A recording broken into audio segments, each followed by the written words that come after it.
Good morning, students. Welcome you all to my YouTube channel PEC Academy Kurukshetra. My dear students, today I am here to discuss the most important graphical based question, and this question I have taken from class 9th chapter 8th motion. बड़ा ही important है। Paper में जो इस तरह के graphical based questions हैं आपके final exam में, SA1 में और UT में एग्जामिनर के द्वारा फ्रिक्वेंटली आस्क किए जाते हैं। तो आपको प्रॉब्लम ना आए, that's why I am here making the video on this graphical based question, and as early as possible I will upload this video on my YouTube channel PEC Academy Kurukshetra, and from there you can see and learn how we have to solve or attempt these types of graphical based questions if it will asked by the examiner in your final exam. तो चले start करते हैं आज के इस graphical based questions को। The question is on my back screen, ध्यान से देखिए। वो कह रहा है what is the nature of motion of A particle depicted by the following displacement time graphs.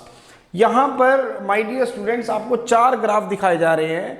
This is the first graph जो मैं यहाँ पर दिखा रहा हूँ, this is the first graph. इसी तरह अगर हम आगे चलेंगे तो हमारे पास यहाँ पर 4 ग्राफ हैं, ध्यान से देखिए। This is the second graph and this is the third graph and this is the fourth graph. ये 4 ग्राफ आपके सामने आपको यहाँ पर शो किए गए हैं, जिसमें आपके पास 2 कोऑर्डिनेट एक्सिस हैं। बड़े ध्यान से देखें। अगर हम फर्स्ट ग्राफ को देखें तो there are the 2 coordinate axis. This is the observer point O where the 2 coordinate axis meet. ये जो फर्स्ट है ये एक्स एक्सिस को डिनोट कर रही है, और जो ये सेकंड है ये वाई एक्सिस को डिनोट कर रही है। वाई एक्सिस पे मैंने रख लिया है डिस्प्लेसमेंट और एक्स एक्सिस पे मैंने रख दिया है टाइम इन सेकेंड। अब वो कह रहे हैं कि ये ग्राफ हमें क्या शो कर रहा है, आप हमें ध्यान से बताएं। देखिए ध्यान से, अगर हम यहाँ पे टाइम की, this is the time axis, t is equal to 0 पे जो पार्टिकल या ऑब्जेक्ट था वो कहाँ पे था, इस पॉइंट पे था। मैं इसका नाम दे रहा हूँ से 40 मीटर के ऊपर था। फिर जब 1 PM पे हमने बात की तो जो हमारा ऑब्जेक्ट है अगेन 40 मीटर पे है। जब हमने 2 PM पे बात की तो जो हमारा ऑब्जेक्ट है अगेन 40 मीटर पे है। जब हमने 3 PM पे बात की तो अगेन हमारा ऑब्जेक्ट 40 मीटर पे है। जब हमने 4 PM पे बात की तो अगेन हमारा ऑब्जेक्ट 40 मीटर पे है। इसका मतलब ये ग्राफ हमें ये कह रहा है कि जैसे जैसे टाइम हम आगे लेके जा रहे हैं लेकिन जो ऑब्जेक्ट है वो 40 मीटर पे ही है। इसका मतलब ऑब्जेक्ट की पोजीशन चेंज नहीं हो रही विद रिस्पेक्ट टू टाइम। और मैंने आपको बताया था कि अगर ऑब्जेक्ट की पोजीशन चेंज ना हो विद रिस्पेक्ट टू टाइम तो इसका मतलब वो जो ऑब्जेक्ट है वो किस पे है, रेस्ट पे है। इसका मतलब अगर हम फर्स्ट ग्राफ के थ्रू समझें तो इसका मतलब the object is to be at rest. The object is at rest, कि ऑब्जेक्ट हमारा किस पे है, रेस्ट पे है। चलिए इस ग्राफ का हमें आंसर मिल गया, the object is at rest. अब हम आते हैं इस सेकेंड ग्राफ पे। अगेन यहाँ पर 2 कोऑर्डिनेट एक्सिस दिखाई गई हैं। This is the X axis and this is the Y axis. X axis पे टाइम को रखा गया है और वाई एक्सिस पे डिस्प्लेसमेंट को शो किया गया है। इसका मतलब अगर हम t इज इक्वल टू 0 पे बात करें तो ऑब्जेक्ट आपका यहीं पर ही था। लेकिन जब हम 1 PM की बात करेंगे तो ध्यान से देखो, ऑब्जेक्ट आपका मान लेते हैं 10 मीटर पे आ गया। फिर जब हमने 2 PM की बात की तो ध्यान से देखिए, ऑब्जेक्ट आपका 20 मीटर पे आ गया। फिर जब हमने 3 PM की बात की तो ध्यान से देखिए, ऑब्जेक्ट आपका 30 मीटर पे आ गया। फिर जब हमने 4 PM पे बात की तो ध्यान से देखिए, ऑब्जेक्ट आपका 40 मीटर पे आ गया। इसी तरह अगर आप इसको आगे लेके चलें तो आप देखिए जैसे जैसे टाइम बढ़ता जा रहा है वैसे वैसे ऑब्जेक्ट का जो पोजीशन पॉइंट है वो भी इंक्रीज होता जा रहा है। पहले वो 10 मीटर पे था, फिर 20 मीटर पे आ गया, फिर 30 मीटर पे आ गया, फिर 40 मीटर पे आ गया। इसका मतलब ऑब्जेक्ट किस में है, अगर ऑब्जेक्ट की पोजीशन चेंज हो रही है विद रिस्पेक्ट टू टाइम तो ऑब्जेक्ट किस में है, मोशन में है। ध्यान से देखें, क्या ऑब्जेक्ट की पोजीशन चेंज हो रही है with respect to time? Yes. 1 पे 10 मीटर पे, 2 पे 20 मीटर, 3 पे 30 मीटर और 4 पे 40 मीटर। इसका मतलब सेकेंड हमें ये बता रहा है कि जो ऑब्जेक्ट है it is to be in motion. Object motion में, लेकिन किस तरह की मोशन में है, इक्वल डिस्प्लेसमेंट को ट्रेवल कर रहा है in equal interval of time. तो इसका मतलब the object is to be in uniform motion, the object is in uniform motion. इसका मतलब हमारा जो ऑब्जेक्ट है वो कैसा है, यूनिफॉर्म मोशन में है। अब हम आते हैं तीसरे में। इस ग्राफ को ध्यान से देखें।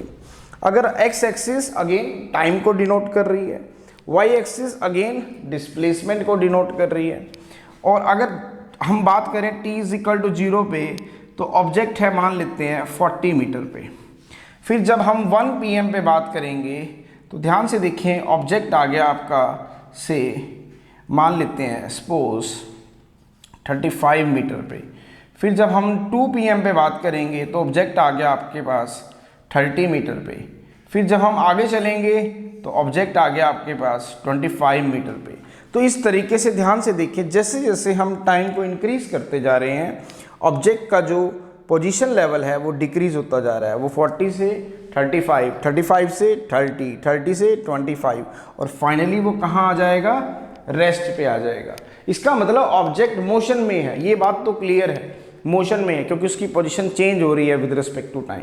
लेकिन आप ध्यान से देखें तो अगर हम इसमें बात करें तो ऑब्जेक्ट की जो डिस्प्लेसमेंट है वो धीरे धीरे डिक्रीज हो रही है। पहले 1 घंटे में वो मान लेते हैं 40 मीटर पे था, फिर उस 0 पे वो 40 मीटर पे था, फिर 1 घंटे के बाद वो 35 मीटर पे आ गया। इसका मतलब फाइनली वो रेस्ट पे आने वाला है। इसका मतलब it is to be moving with a negative uniform velocity, negative uniform velocity. इसका मतलब ऑब्जेक्ट आपका कैसे चल रहा है, नेगेटिव यूनिफॉर्म वेलोसिटी से चल रहा है। इसका मतलब कहीं ना कहीं उसने ब्रेक अप्लाई की है और फाइनली क्या हो रहा है कि it will come to at rest, क्योंकि उसका डिस्प्लेसमेंट कवर जो है एट टाइम इंटरवल वो डिक्रीज होता जा रहा है। इसका मतलब उसकी स्पीड कम होती जा रही है। इसका मतलब फाइनली वो रेस्ट पे आएगा। इसका मतलब it is moving with a negative uniform velocity. और अगर हम इसमें बात करें तो डिस्प्लेसमेंट आपकी बढ़ रही है with respect to time. It is to be in uniform motion and it is to be moving with a positive uniform velocity, positive uniform velocity. इसी तरह अगर हम 4th पॉइंट पे आए तो अगर हम 4th पॉइंट पे आए तो अगेन देखो 2 कोऑर्डिनेट एक्सिस है, एक एक्स एक्सिस और एक वाई एक्सिस। तो this is the time, x axis पे हमने टाइम को डिनोट किया है और वाई एक्सिस पे हमने डिस्प्लेसमेंट को डिनोट किया है।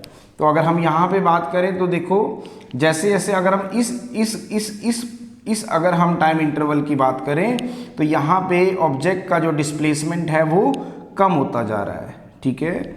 फिर उसके बाद अगर हम इस टाइम इंटरवल की बात करें तो ऑब्जेक्ट जो है वो बिल्कुल रेस्ट के ऊपर पड़ा है क्योंकि उसका कोई भी डिस्प्लेसमेंट नहीं हो रहा। फिर अगर हम इस वाले अगर हम टाइम पीरियड की बात करें तो ऑब्जेक्ट का डिस्प्लेसमेंट बढ़ रहा है विद रिस्पेक्ट टू टाइम। इसका मतलब अगर हम इस रीजन के अंदर अगर हम बात करेंगे तो ध्यान से देखिए, जैसे जैसे टाइम बढ़ता जा रहा है वैसे वैसे ऑब्जेक्ट का डिस्प्लेसमेंट कम होता जा रहा है। इसका मतलब इनिशियली जो है ऑब्जेक्ट जो है it is to be moving with a, initially the object is moving with a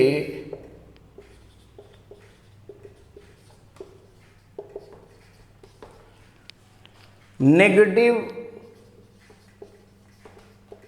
uniform velocity.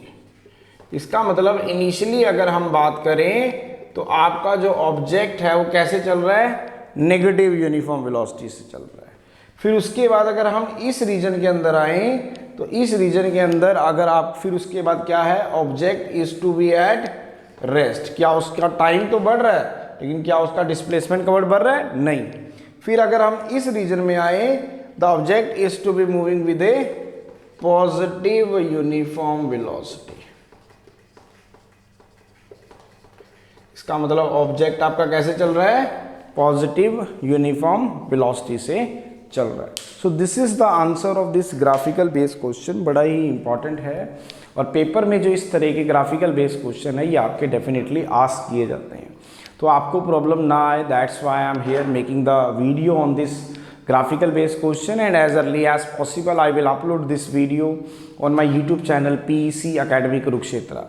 So from there you can download the video or see and learn how we have to solve these types of graphical based question or attempt in a better way. जो आप देख पाएंगे उसमें से अच्छे से।